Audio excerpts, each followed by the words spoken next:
if we're deploying AI and we know intentionally why we're doing it, not just, oh, here's a magic trick, let's see what happens. But if I know, like, I'm having a really big problem with customer churn, and I think AI is going to help with that. Yes, I'm going to start with some small experiments, but I should have in my mind what are the insights that I want to get from AI about my customers that are going to help me relate to those customers better. And then kind of have a measurable process where certainly in 3 months, 6 months, I should be able to look back and say, did this tool help me address those critical pain points? Are my customers churning less or not? And if not, why? I'm Felicia Shakiba, and this is LeaderBook AI, where we solve a business challenge in every episode. Are we accelerating performance or just automating broken processes at scale? Today, we're solving one specific problem. How should private equity-backed revenue leaders implement AI in sales without increasing risk, losing trust, or moving fast in the wrong direction? JD Miller, welcome. Thanks for having me, Felicia. I'm excited to chat today. JD, if you could start us off with sharing a little bit about your background and your expertise. Yeah, absolutely. So I have been a B2B tech sales professional for almost 30 years now. I began at a very small .com in the late 90s as employee number 26 of a company that grew to be the world's largest tech IPO until Google took our title from us. And so ever since then, I've been hooked on rapid growth, private equity backed organizations. I've been through 5 exits, and now I work in private equity as a sales and marketing advisor to a portfolio of tech companies. Wow, how thrilling, I think it sounds, to be on so many transformational roller coasters. It's really cool to see a lot of different kinds of companies go through lots and lots of different changes. Take me back to the moment you first realized that AI was going to fundamentally change sales. So, where were you? What happened? Well, I think AI got a big boost in the public's awareness when Chat GPT debuted in like November of 22, I think. And at the time, a lot of us were sort of turning to this tool as like this party game or magic trick, where it's like, oh, it can write a haiku or it could do all of these kind of quirky things. And so I was experimenting with ChatGPT then, but professionally was also planning a sales kickoff for the next year. And anytime I do a sales meeting, I like to have these really pithy one word themes that underscore whatever the key message of the week is supposed to be. And so I had just started working at a company with a brand new name and they were claiming their voice in the market and their name had a musical connection to it. And so I popped all of this into an AI tool and I said, come up with a theme for my sales kickoff. And it immediately suggested this word forte to me. And then it explained that, it's a musical term, it means being loud and bold, and it would really match all of this, market making stuff that we were doing. And then it continued to say, for your activities, maybe you'd like to bring in some drummers and some fireworks at dinner and all these kind of noise making things that are going to underscore your message. And it really dawned on me that, wow, this wasn't just a tool that actually had really good suggestions to make. And so over the next couple of months, I kept iterating on it. And then, my eyes really opened in January as I started editing my opening keynote speech to that event. And I sent the tool a draft of my comments. And what was really crazy is it knew enough about me and my voice from reading things I'd written online or podcasts I'd been on that it proactively was telling stories that I knew I was going to tell.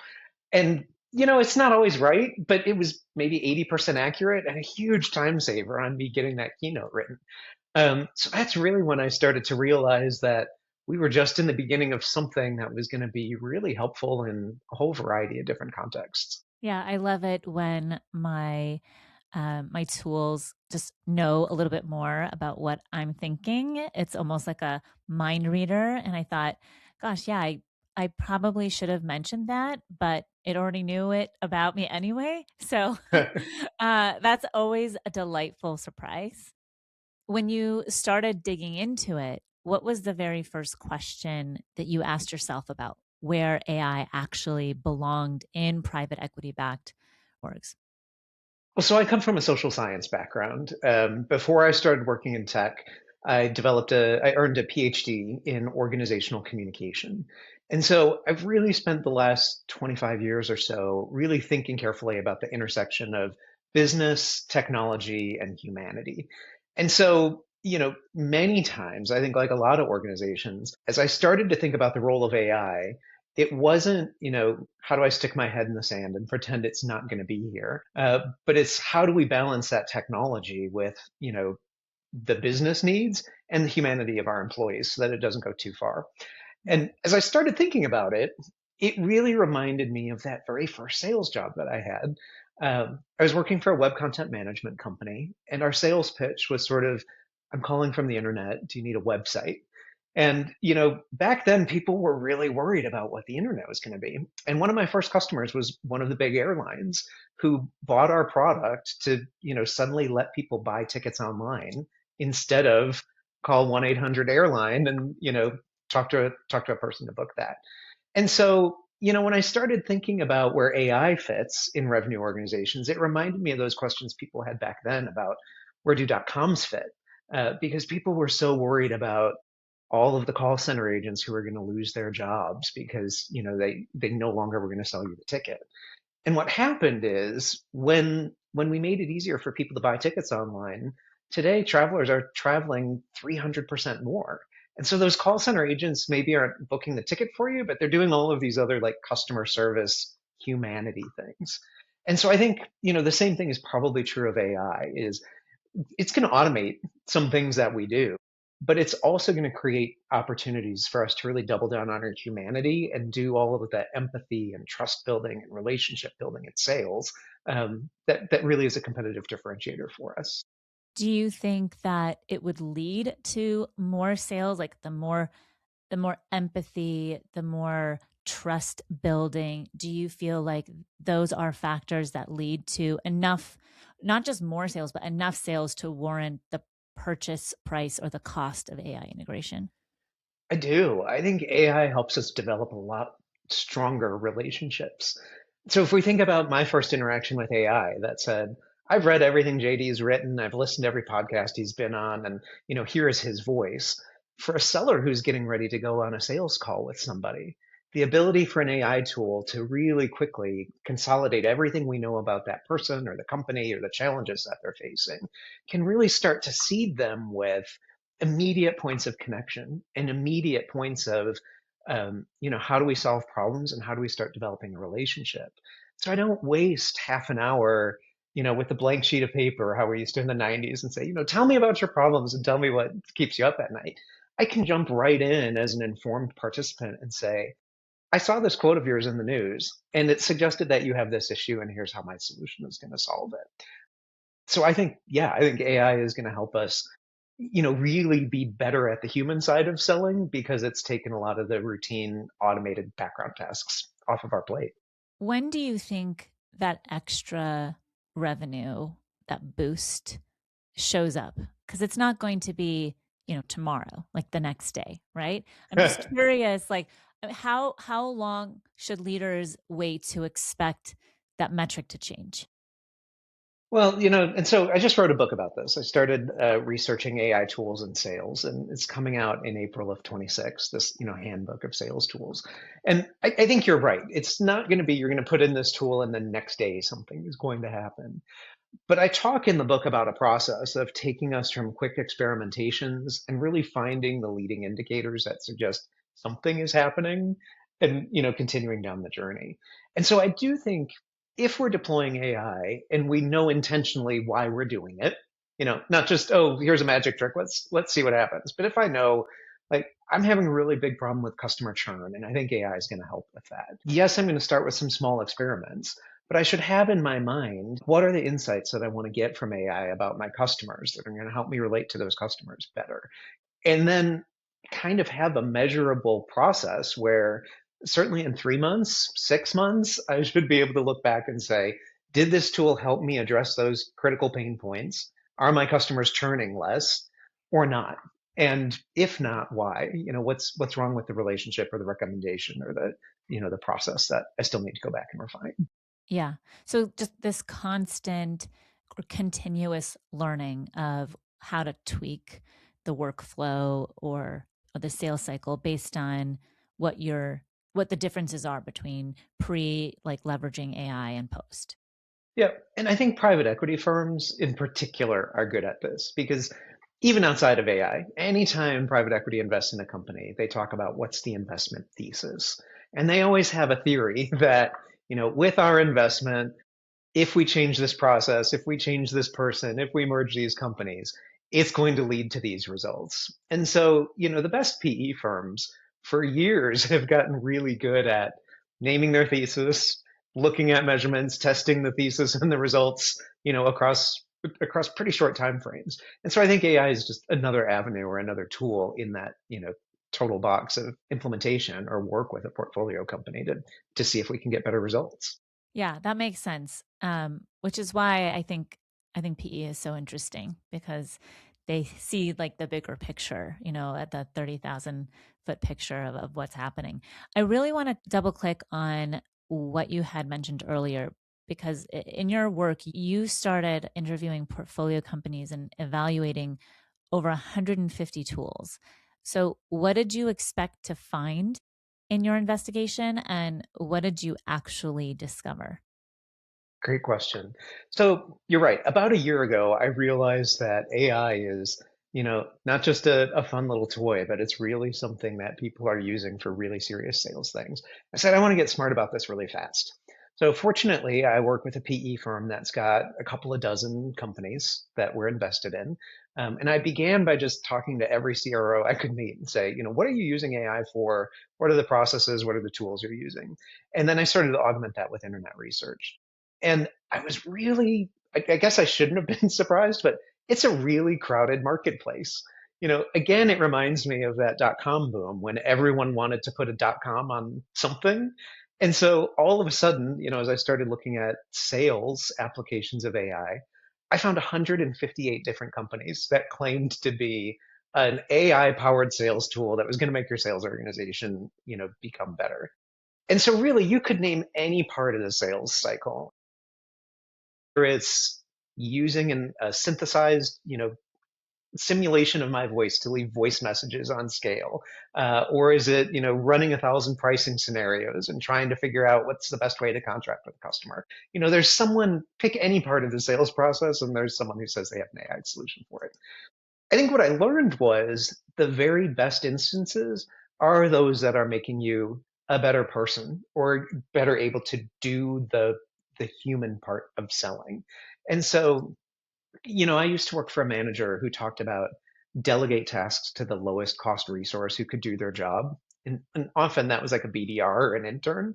Well, now the AI tool is like the new lowest cost research that I can send all that data manipulation to and list building and stuff like that. If I'm a manager who says, I'm going to use AI to do all the busy work of figuring out, forecasts and updating my forecast report and all of that, and I can redirect those hours of my day to actually coaching my sellers or inspiring my sellers and doing that thing that only I can do as a human, I think those are the best applications for us. Can you provide an example? Oh, yeah. I mean, I think a lot of this data manipulation stuff is a really simple place to start. And so for our entry level sellers, they're trying to set appointments or begin with cold, do cold calls to connect with customers. When I began selling in 1999, it took forever to figure out who are all the companies in my territory and who is the CFO of each of those companies, and what's their email address and what's their phone number. And what I found was to manage my territory, I was doing that 5 or 6 hours out of the day. And then, having a short amount of time to pick up the phone and even a shorter amount of time to actually have conversations.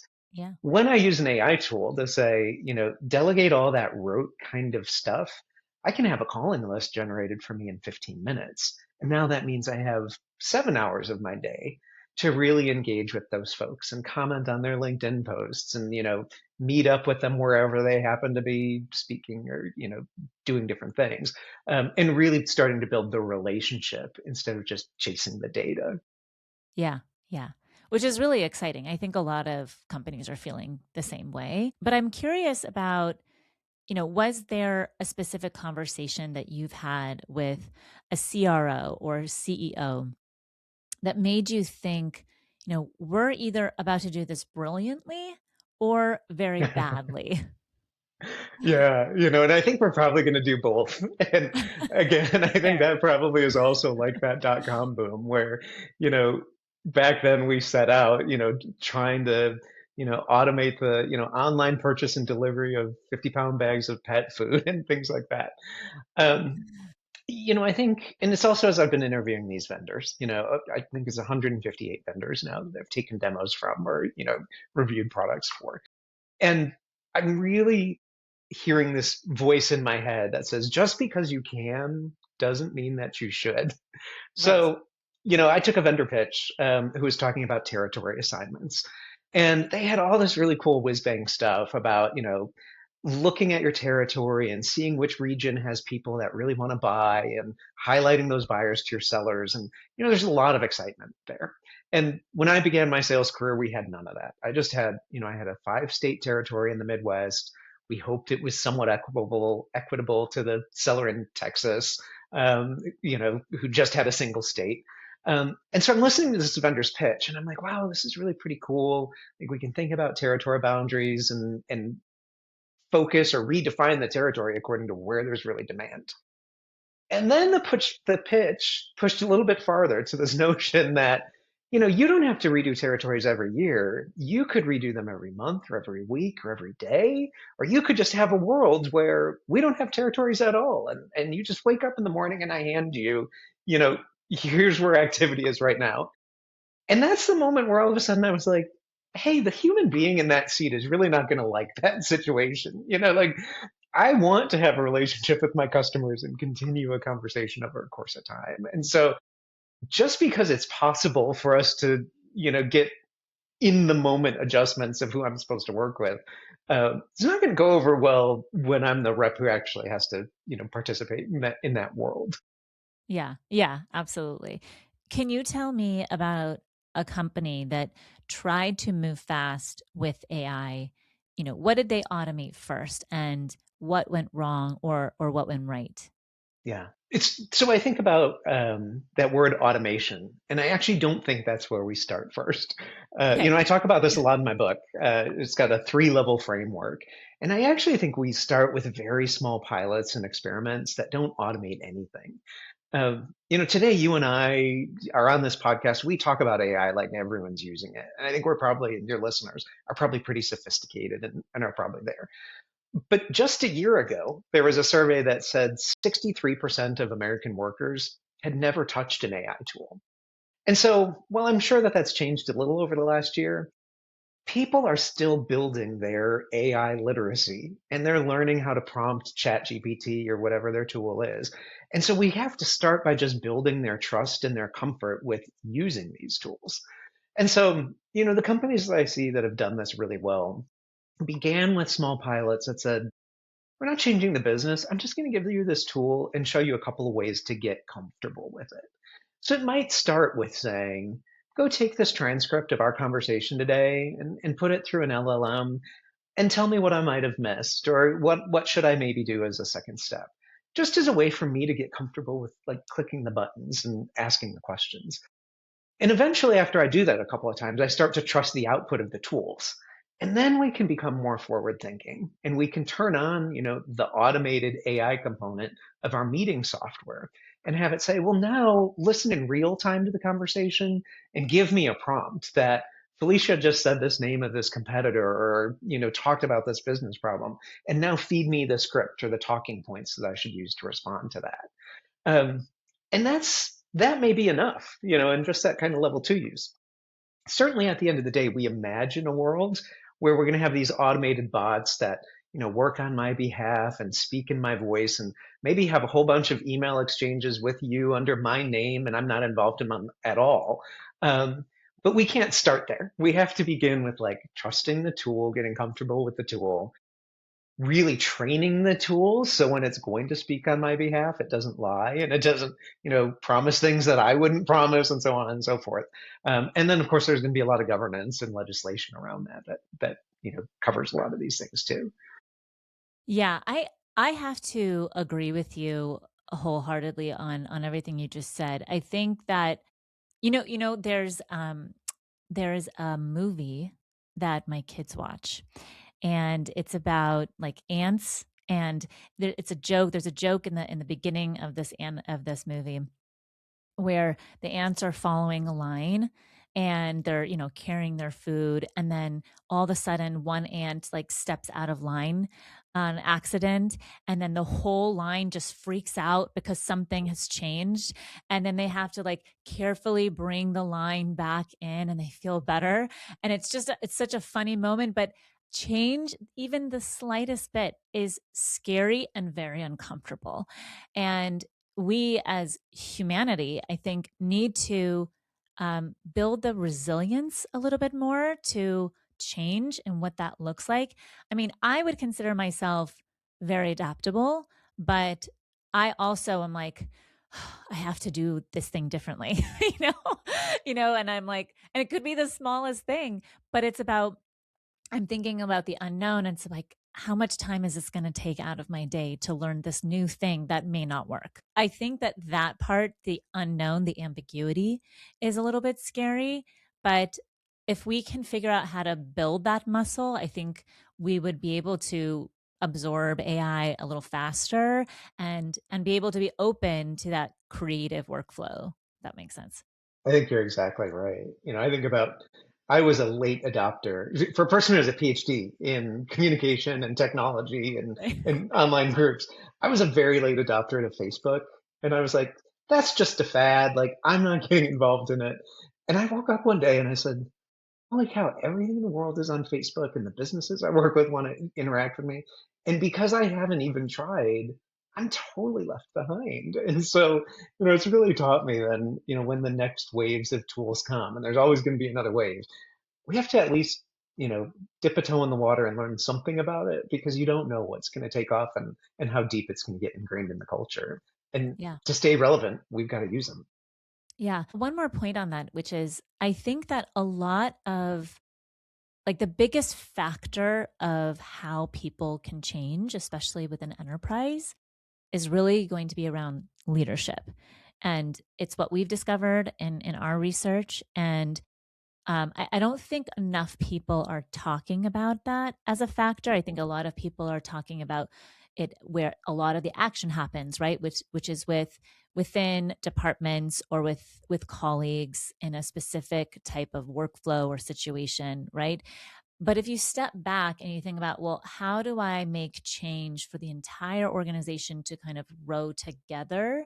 I think leadership is going to be that biggest factor. And I think that depends on how adaptable and transparent leaders are. And so, with that being said, I'm curious to learn from you, the leaders that you work with, are they stepping up to that challenge of being more adaptable and kind of walking the talk, or are you seeing something different? Yeah. Well, and you know this as a leadership expert. I mean, I don't think there's anything unique about AI than any other change that they need to lead us through. And the more transparent and the better communication you can have with your team about what are we doing, why are we doing it, what's the outcome we're looking for, the better it's going to be. And so, I think the best organizations, like really basic stuff that has nothing to do with AI. If I can tell a call center agent, hey, this year the company is trying to grow whatever percent, and that the way we're going to do that is we're going to retain more customers. And we're going to do that by having customers really love our support. And one of the ways that they really love our support is when they feel that they get answers to their questions faster. Having that connection is so much easier than saying, you're a call center agent and I expect you to pick up the phone on the second ring and don't talk for more than a minute and a half. And it is the same ask, but helping someone understand, how does this thing that's touching my life affect the big company goal and what's the role I play in is really how motivation happens. And so I think the same thing with deploying, AI tools or any other technology is like, we're going to go try to do this AI thing because we think it's going to support this business problem. And here's the outcome we're looking for. Also, we don't know. We've never been there before. No one else has been there before. So we're going to start by trying this thing, and this is what we're going to measure. And then we're going to come back and ask, is it working and is it not? We're going to change course. I think that's how you win the hearts and minds and get people to follow you. Yeah, 100% agree. And I think that some leaders know how to do that very well. Some leaders know that they should be doing it and don't know how to do it, right? And it's tough because they have to change first, if that's the case, right? In order for the rest of the organization, like a shift in leader, shift in the organization, right?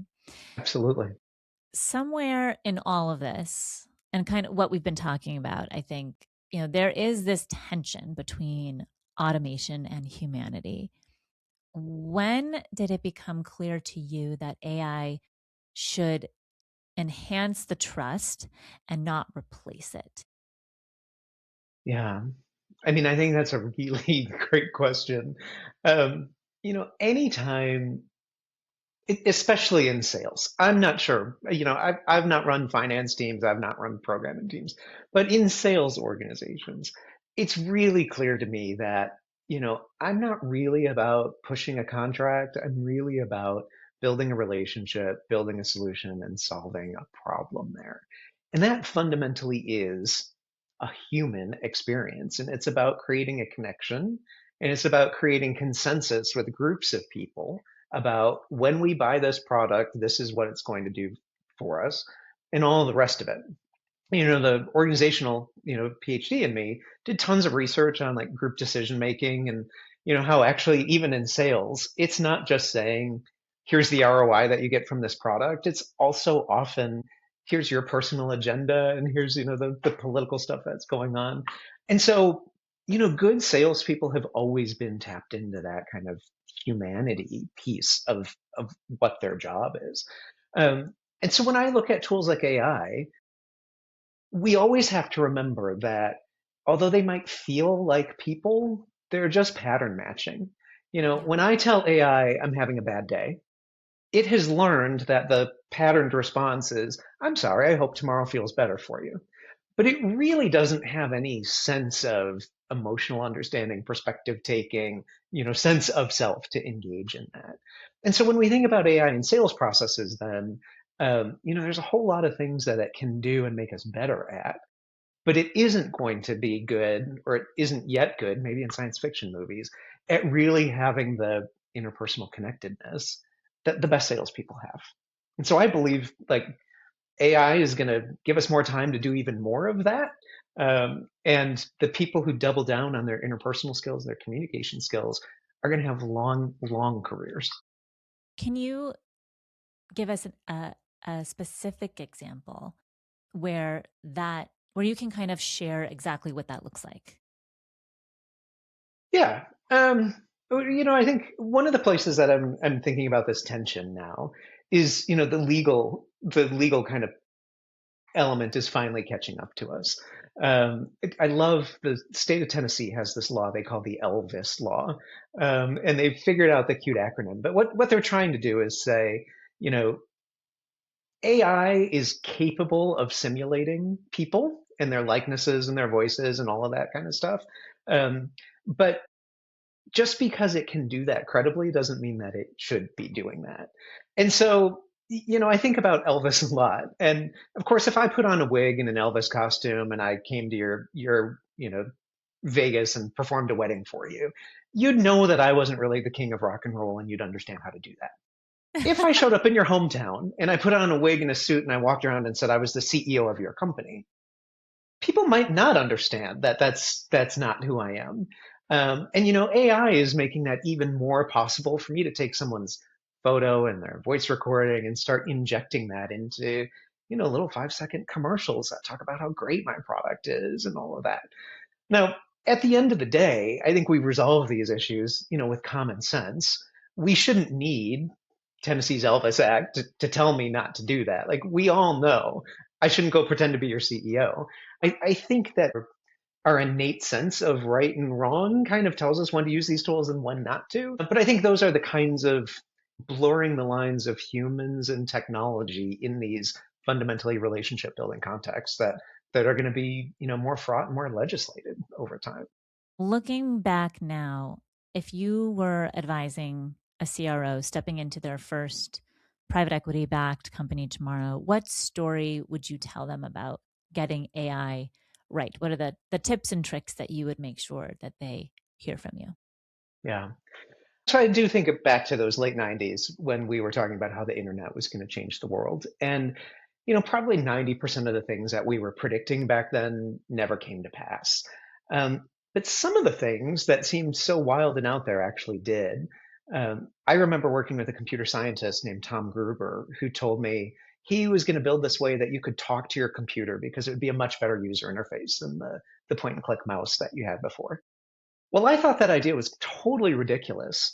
And then he went on and founded this company called Siri that I use every day to talk to the computer I carry around in my pocket on my phone. Um, and so, I think about that, and I'm not so presumptuous as to believe that I could tell a CRO exactly how to get things right. But I can tell them that if they're not at least experimenting with the tools today, they're probably going to be left behind. And so, my core advice is be clear on the business problem that you're trying to solve. Be clear on what your thesis is that you think AI is going to do for that problem. How are you going to measure your experiment? And then, put in a system where you come back again to say, did it work or did it not? And how do I tweak the next evolution of that? And I think that's how they'll be successful. Yeah, sort of like a slingshot, approach, trying to slow down, try a few things, do some trial and error, and then, pass your competitors essentially. Yeah, for sure. Yeah. Well, JD, thank you so much for being with us today. It's been a pleasure. Thanks for having me. It's great to chat with you. Visit us at leaderbook.ai. Your support as a subscriber means the world to us. So thank you for tuning in. I'm Felicia Shakiba. Let's connect on LinkedIn.